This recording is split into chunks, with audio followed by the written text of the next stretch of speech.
What's happening, guys? Welcome back to another video. My name is Chris. I'm a wedding and portrait photographer based in Auckland, New Zealand. If you haven't been following along my channel for a while, I've said it before that this is all the ones that you can get, but I've been wrong, so I'm not going to say that. But this is all the 35mm native Sony E-mount lenses for full frame that have autofocus that I could get my hands on. I have 7 of them.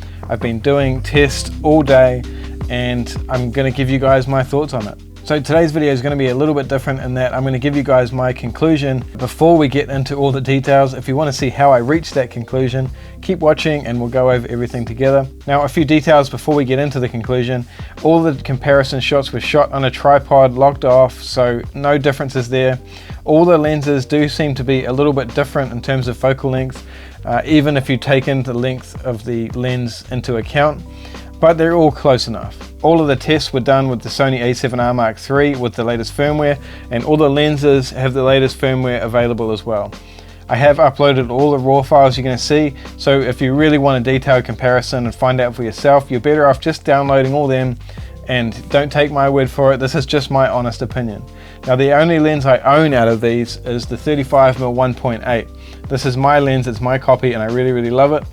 Saying that, it's definitely not the best out of the bunch. Now, I think we've gotten to a point in technology with lenses where it's actually quite difficult to find a bad lens. They all do a really good job. They definitely have strengths and weaknesses, but it's becoming less and less common that I review a lens that's really bad. So before we get on with all the details, let's skip straight to the conclusion. Now, I picked 2 winners, the first being the Sigma 35mm 1.2, the second being the Sony 35mm 1.8, the new latest one. Pretty clearly, the Sigma 1.2 is the best optically. It has the least chromatic aberration, it's very sharp, it has a really nice dreamy look at 1.2.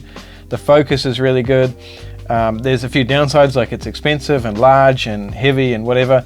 And the 35mm 1.8 Sony lens is just really a fantastic all-rounder. So it's much smaller, much cheaper than the 35mm 1.2 or the Sony 35 1.4 Zeiss. It just kind of does everything really well, but not the best in all categories. So they're my 2 winners. I think if you really are on a budget, I would probably go for the 35mm 1.8. I'm really happy with my choice, even after playing with all these lenses.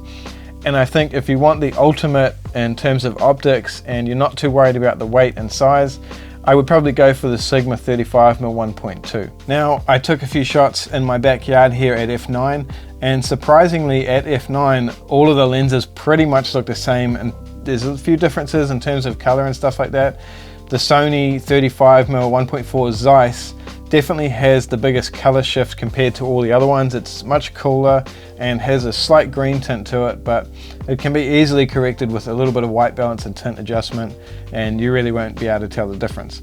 But at f9, if you're thinking about getting a 35mm for landscape, I don't know if that's going to be a common theme, but if you are, you're always going to be stopped down. The 35mm at f9, they all pretty much look the same. They're all very sharp at f9, which did surprise me. Even the little 2.8 Samyang, they all are really great lenses at f9. Now, the 2 35mm 2.8 lenses, the tiny little Pancake lenses, they are pretty much identical. You can't really tell the difference wide open. The Samyang has a slightly more distracting background, and the build quality is nowhere near what the Zeiss is.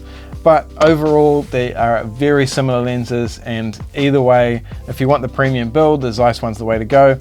If you want a really cheap street, family, whatever, muck around lens, the Samyang is fine also. But saying that, again, the 35mm 1.8 is really, it's very hard to justify the Samyang or the 35mm Zeiss f2.8 with the size and the quality of the 35mm 1.8. Now, the 35mm 1.4 is the Sigma Art series with the adapter bolted to the bottom of it. Optically, they look very similar. I've already done a comparison video, so you can see that. It was a very in-depth video. If these are the ones you're looking at, you can see, but compared to all of them, these 2 are probably the most similar. Again, with the Zeiss one just having a little bit more of a color shift and the Sigma being a little bit warmer. The main difference is the focus system on the Sigma one is really not anywhere near as good as the Zeiss, especially when you're talking about video. One of the downsides with the 35mm 1.8 is the background. while it is nice, it's not quite as distracting as the Samyang lenses, but it is a little bit more distracting, and it's not quite as smooth and soft as the 1.4s or especially the 1.2. Now, out of the fast lenses like the 1.2 to the 1.8 range, the Samyang is probably my least favorite. Focus is decent, but not quite as good as the other ones. The background is quite distracting. It's sharp enough, but it's the softest out of all of the fast ones wide open. But as I said, when you stop it down, it's going to be the same anyway, so very hard to tell them apart.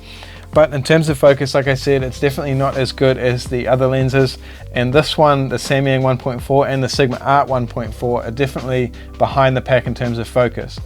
All of the other ones are very, very fast in terms of focusing speed and accuracy. The 1.8 and the 35mm 1.4 Zeiss being the fastest out of them. The Sigma 35mm 1.2 focuses really fast and accurately, no issues there at all. And both of the little Pancake lenses are really fast, but I don't think that's a surprise. There's not much glass and it's not very heavy to be moving those around focusing. But overall, the 1.8 is a really, really fast, accurate, easy to focus lens. Now, downsides with the 35mm 1.2. It is very large, it is quite heavy. One of my friends has just purchased this lens. He asked me straight up, do you think I should get the 1.2? I'm not really happy with the 1.8. And I said, look, if you're not worried about the weight and the size and the cost of it, it is better than the 1.8 in terms of optics, so you know, go for it. And he's really, really happy with it, which I'm glad to hear. Other than that, it does have a little bit of barrel distortion, and it does vignette quite heavy at 1.2. Some people that doesn't really bother them, but the barrel distortion is definitely noticeable compared to the other lenses. Now, I know a lot of people already own the 35mm 1.4 Zeiss. I had it for a year or two, and I really, really loved it, and it's still a fantastic lens. If you already have this lens, I don't know if I'd be upgrading.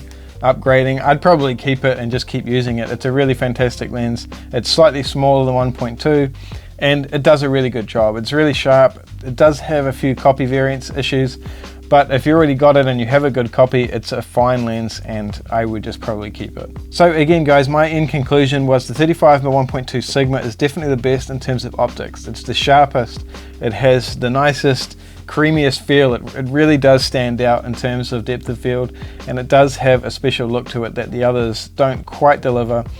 The 1.8 and the 1.4 issue, a lot of people are saying, oh, I really don't want to get the 1.8, I really love 1.4. I don't think you can really tell a massive difference. You can see when you have them side by side that the 1.4 is slightly softer in the background, but when you're shooting in a real event, at a wedding or portraits or whatever, I really don't think it's going to be an issue. So if you don't want the 1.8, I would probably skip personally straight to the 35mm 1.2 because it's just a really stunning lens and it does just a fantastic job. So there you have it, guys. Thanks for watching. I hope that was helpful to you. If you have any questions, drop a comment below and I'm happy to answer them. I'm going to be watching out for the comments tonight. If there's something I missed, I am going to have all these lenses till tomorrow, so drop a comment below and I'll address that as soon as possible. Otherwise, I'll see you in the next video tomorrow.